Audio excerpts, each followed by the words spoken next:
Bharatiya Janata party ने समय समय पर भ्रष्टाचार के संदर्भ में, चाहे वो पार्लियामेंट के भीतर हो, पार्लियामेंट के बाहर हो, राजनीतिक अभियान के माध्यम से हो, हमने इस विषय को पिछले 2.5 वर्षों में गति दी है। और आपको स्मरण होगा कि जब हम लोगों ने कॉमनवेल्थ गेम्स की चर्चा की, विशेष करके दिल्ली इकाई के प्रतिपक्ष के नेता ने विधानसभा में इस विषय को रखा, भारत सरकार ने इसका कोई संज्ञान नहीं लिया और अंतोगत्वा उच्चतम न्यायालय को हस्तक्षेप करना पड़ा और ये जांच सीबीआई को सौंपी गई।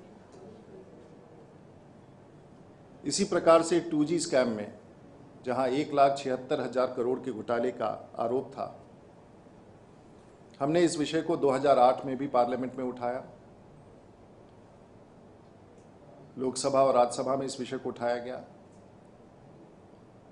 सरकार ने इस बात का भी कोई संज्ञान नहीं लिया और उस दौरान जब केंद्रीय सतर्कता आयुक्त ने लगभग 20,000 करोड़ के 2G स्पेक्ट्रम स्कैम में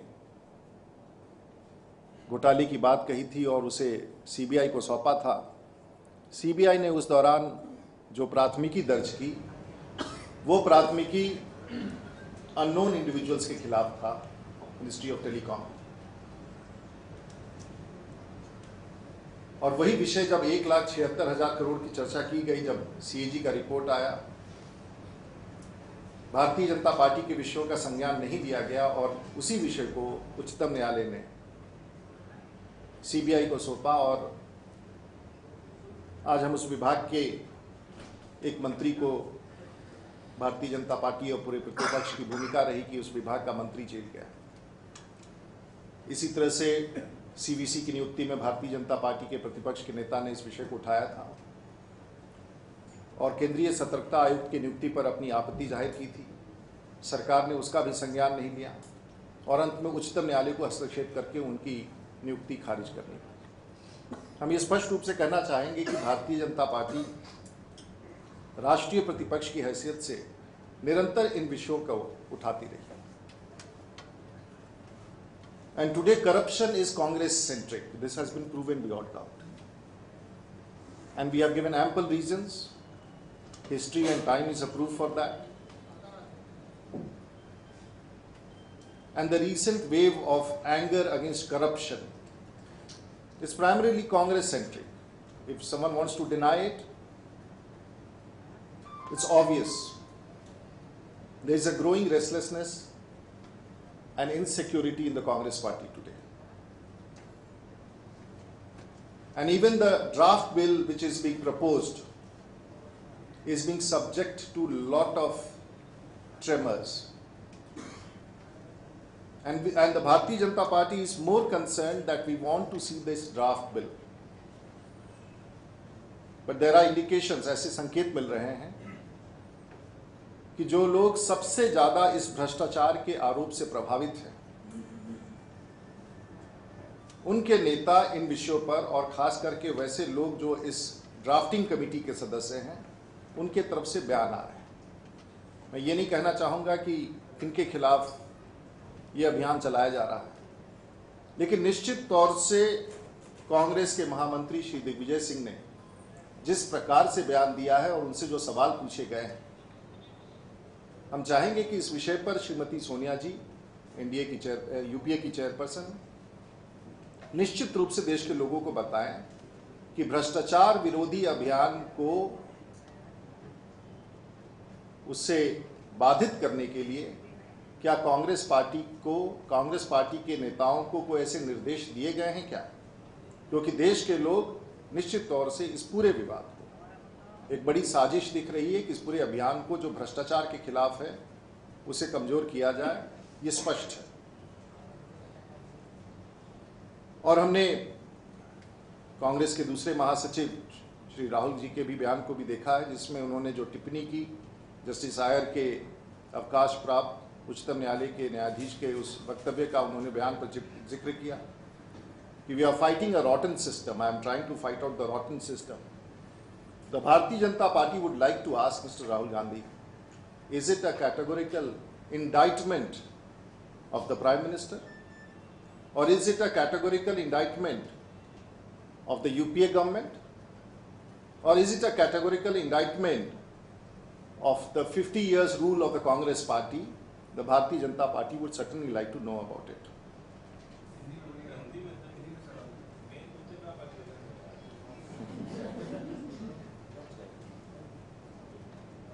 राहुल जी ने कहा है कि वो जो सड़ी गली व्यवस्था है, रॉटन सिस्टम की चर्चा उन्होंने की है, जो उच्चतम न्यायालय के अवकाश प्राप्त न्यायाधीश श्री नायर के बयान पर उन्होंने कहा है, और कहा है कि ये रॉटन सिस्टम, सड़ा हुआ सिस्टम है और उसके खिलाफ वो भी लड़ना चाहते हैं।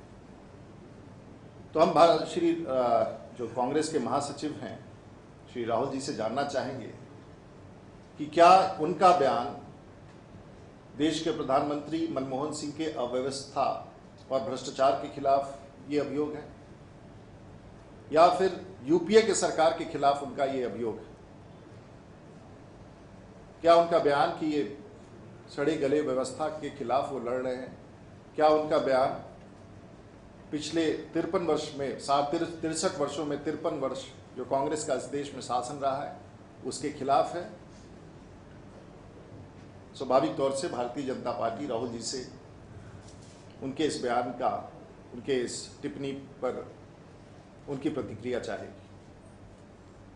हमने ऐसे पहले भी कहा है कि ये पूरा माहौल कांग्रेस सेंट्रिक करप्शन है, कांग्रेस केंद्रित भ्रष्टाचार है, और ये जनमानस में बैठता जा रहा है कि आज देश का माहौल जो भ्रष्टाचार के खिलाफ सामान्य रूप से जो राजनेताओं के खिलाफ दिख रहा है, ये मूल तौर से कांग्रेस के खिलाफ है, कांग्रेस केंद्रित है। भारतीय जनता पार्टी का ये मानना है। जी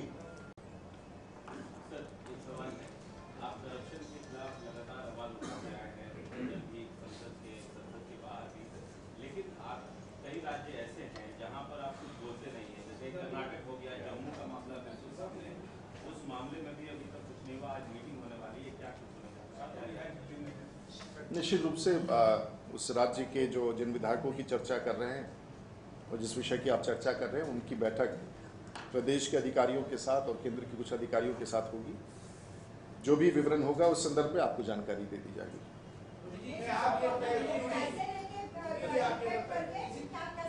ये अगर मुझे जानकारी हो तो बताओ।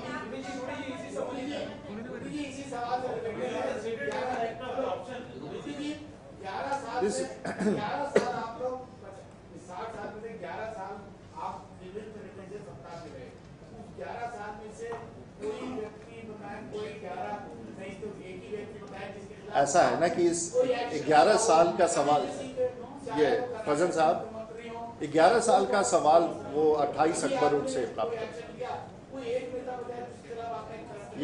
ये जो 11 साल का जो आप हिसाब मांग रहे हैं वो बेहतर होगा कि वहाँ 28 अकबर रोड से इसका 24 फिर मैं 53 साल का हिसाब रहे, बाकी 11 साल का तो हम लोग से पूछें। जी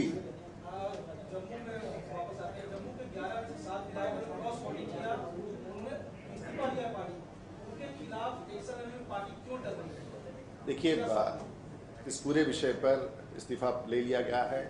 जो I don't think it's an act. It's not an act of corruption. There are reasons. Possibly the senior leaders of the BJP are indulging in it. They are trying to find out. There is an interaction on. I'm sure we're going to find out what were the reasons and how it is to be handled. Yeah.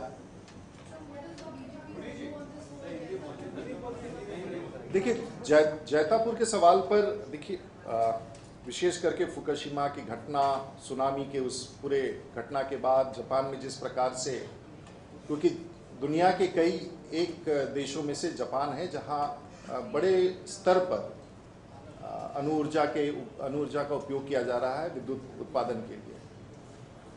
लेकिन जब से भारत में 123 agreement और civil nuclear liability bill पारित हुआ है, एक संशय बनी हुई थी। भारतीय जनता पार्टी ने उस समय भी इस विषय को उठाया था और जैतापुर में इसके खिलाफ, हालांकि वो अभियान भूमि अधिग्रहण से संबंधित है, लेकिन वो विषय बढ़ करके अब पर्यावरण से भी जुड़ गया है।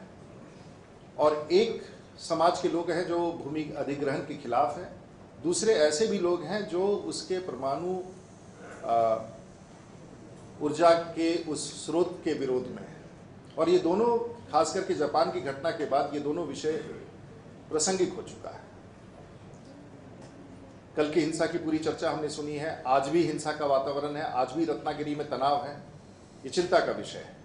और हम नहीं चाहेंगे कि किसी प्रकार का हिंसा फैले, लेकिन ये मूल मुद्दा अपने आप में पूरे दुनिया में अब एक नए बहस का ये विषय बन गया है। और ख़ास करके भारत में तो ये निश्चित रूप से विषय है, क्योंकि जिस टेक्नोलॉजी की बात की जा रही है परमाणु ऊर्जा के लिए, वो मूलतः अमेरिकी अनुसंधान का अंग है। और भारत में ये चर्चा है कि जिस टेक्नोलॉजी के इंपोर्ट की चर्चा की जा रही है वो अभी टेस्टेड नहीं है। जापान का टेस्टेड रहा है, रूस का टेस्टेड रहा है, जर्मनी का टेस्टेड रहा है, फ्रांस का टेस्टेड, जर्मनी नहीं, फ्रांस का टेस्टेड रहा। लेकिन जिस टेक्नोलॉजी की बात भारत में की जा रही है वो अभी भी टेस्टेड नहीं है। और कई सारे लोगों ने इस पर अध्ययन करके अपना बयान देना शुरू किया है। ये चिंता का विषय है। तो मैं इसे हल्के ढंग से ये नहीं कहना चाहूँगा कि जो वहाँ का अभियान है उसके कारण अलग हो सकते हैं, लेकिन इस देश में, भारत में परमाणु ऊर्जा पर एक नई चर्चा की आवश्यकता है, विशेष करके उस पृष्ठभूमि में जो हम जापान में देख रहे हैं और भारत का जो अब नया संदर्भ उभर के आ रहा है।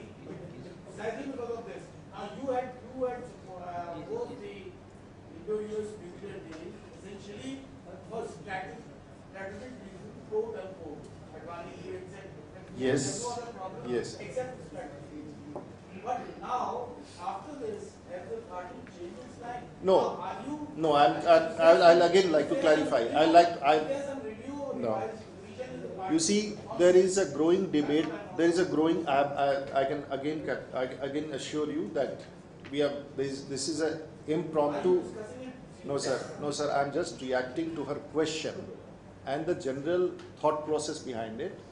What I want to say is this entire thing is subject to a major debate in the country now.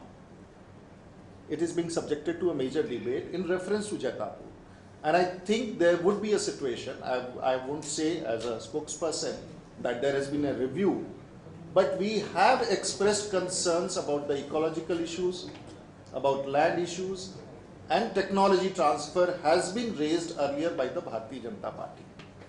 The issue of strategic partnership was an issue which was there, but having said that, these issues post Fukushima and Japan is a matter of concern. Yes, ma'am. Yeah. Whether you have nuclear power plants for power generation, or whether you have nuclear plants for making armaments and bombs, the risk pose for a Fukushima type of accident is the same. In fact, if you make bombs and store them, उनका कहीं से गलती से फटना वो एक additional risk है. The point is either. Yeah, I think for ma'am, you are absolutely. I'm absolutely for civil purposes and military purposes. We have always distinguished a civilian.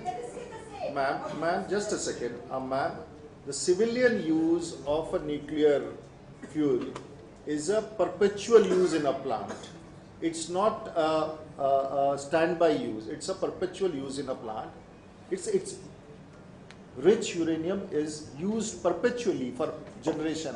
So I am not a technical man. That is what I am saying. But nuclear bombs are not perpetually used. So please, let's not mix the. That is what exactly I said. Yes. No, ma'am. No, they are not being used. No, ma'am, they are not being used. That's a wrong assertion. No. Yes, Akhilesh.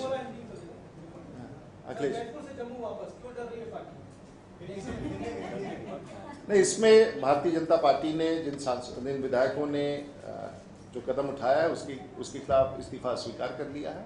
उस पर चर्चा हो रही है, बातचीत हो रही है। हमारे वरिष्ठ नेता उस संपर्क में है। जो भी स्थिति बनेगी आपको जानकारी दे दी जाएगी। अखिलेश, आपकी पार्टी हमेशा अच्छे आचरण की वकालत करती है, लेकिन आपकी पार्टी के राष्ट्रीय अध्यक्ष हमेशा इस तरह से बयान देते रहते हैं। कल उन्होंने जो बयान दिया है मायावती के बारे में और उनके नेताओं के बारे में, इस पर क्या कहेंगे? इसका जवाब पार्टी ने दे दिया। कांग्रेस पार्टी की तरफ से भी कहा जा रहा है, कांग्रेस पार्टी का अखिलेश आप पूछिए। सड़क छाप नेता की तरफ बिहेव करते हैं गडकरी, सवाल हो गया पार्टी कर रही है। आंदोलन के स्वरूप कई होते हैं और मैं समझता हूं कि इस पर अधिक टिप्पणी की आवश्यकता नहीं। आंदोलन का स्वरूप अलग होता है और उत्तर प्रदेश में भारतीय जनता पार्टी एक मजबूत आंदोलन के लिए तैयार हो रही है। अखिलेश